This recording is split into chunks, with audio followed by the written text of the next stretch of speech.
Jadi, ciri-ciri ketika cakra-cakra kita itu udah bersih. Yang pertama itu ketika cakra dasar atau, muladera kita itu udah bersih, itu kita merasa aman, kita merasa stabil, terus kita nggak gampang cemas, kita tuh jadi, enjoy present moment, nggak merasa khawatir sama masa depan atau cemas sama masa lalu.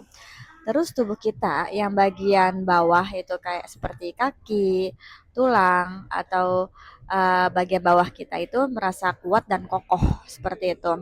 Nah, kita juga gampang untuk grounding. Jadi grounding itu seperti ya kita gampang untuk bersentuhan dengan alam. Terus kita juga tidak gampang untuk overthinking atau cemas atau pikiran kita tuh melayang-layang kayak gitu. Nah, itu salah satu cirinya ketika cakra dasar kita sudah mulai bersih.